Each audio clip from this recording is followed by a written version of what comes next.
Hi, I'm Sam Brown. Welcome back to Gospel Doctrine Extras. This will be part 2 of our consideration of 1 Nephi 1.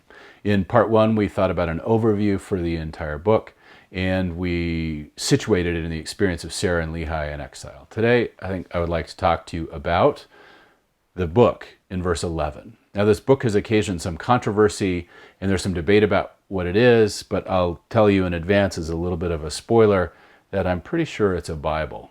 And it's a Bible that comes from a future after Lehi and Sarah and after Lehi's vision. Contextually, Lehi's wondering what comes next. He's just got this prophecy of Jerusalem's destruction, and he needs to know what to do. And during his prayer, he has a vision. And in the vision, which is recounted in verses 8 through 9, he sees a figure that stands beside God and then descends from heaven. Contextually, this figure is Jesus. Nephi's vision in 1 Nephi 11 clearly confirms the identity of this figure that comes down from the presence of God to the side of Lehi. Jesus is then followed by 12 other individuals, and contextually again, Lehi is seeing a kind of Christian reworking of Joseph of Egypt's vision of a hierarchy of stars in Genesis 37, a connection between the Old Testament and the New Testament that will be a common theme in the Book of Mormon. Now, these 13 people, Jesus and the 12 apostles, quote, came down and went forth upon the face of the earth. And the first, Jesus, came and stood before my Father and gave unto him a book. This is the book that we're interested in, and bade him that he should read. Lehi reads this book. He's filled with the Spirit, and he immediately begins to describe the coming fate of Jerusalem. And that fate is pretty dismal. There's a lot of doom and gloom that's coming to Lehi and his people. But strangely, Lehi rejoices right after recounting the doom and gloom. And it's not the case that Lehi is eager to have other people be punished and sad. There's something else going on in his rejoicing. And I think the answer comes in verse 19, quote, "The things which Lehi read in the book manifested plainly of the coming of a Messiah and also the redemption of the world."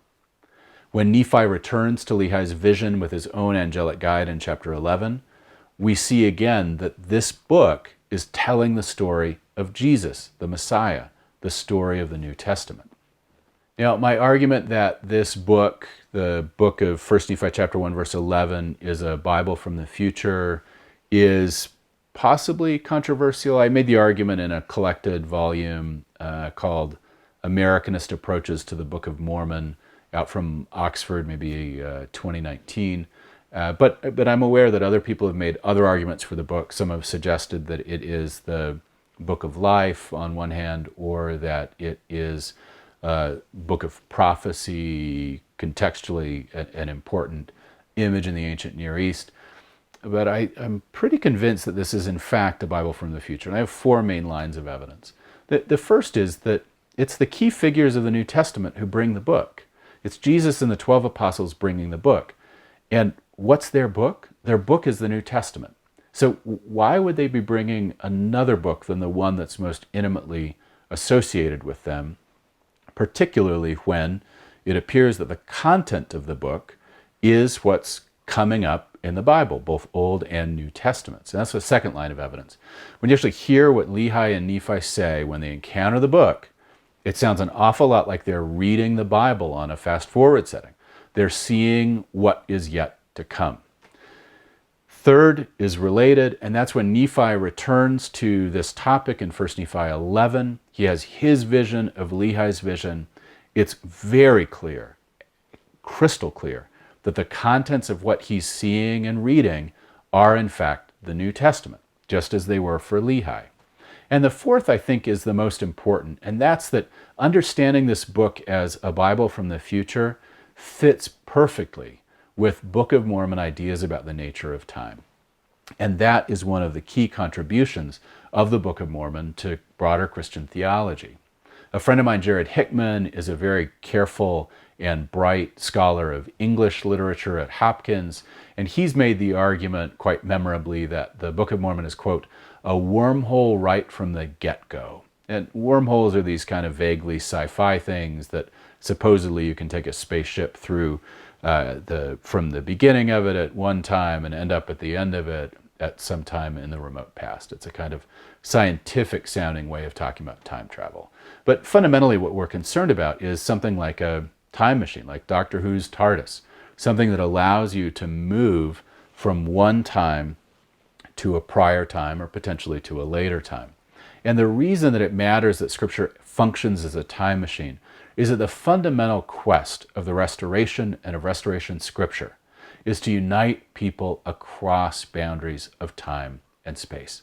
It's to make it possible for them to live together simultaneously and to create the eternal human family that will ultimately be the infrastructure of our end times, of our summing up as a world and ultimately as a universe.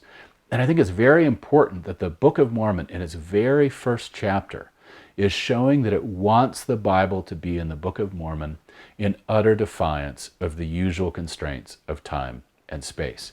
And it's intentional. This is not some accident. This is not some mark of hoax, as it's sometimes construed in some of these internet anti-Mormon websites.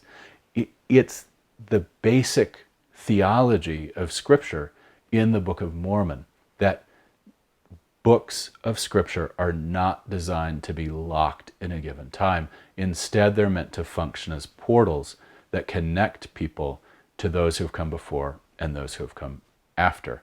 And I think it's important and frankly beautiful that 1 Nephi chapter 1 is already setting up what the Book of Mormon is for and what the Book of Mormon has to tell us about the meaning and nature and theology of Scripture. Thanks for your attention. This was Gospel Doctrine Extras.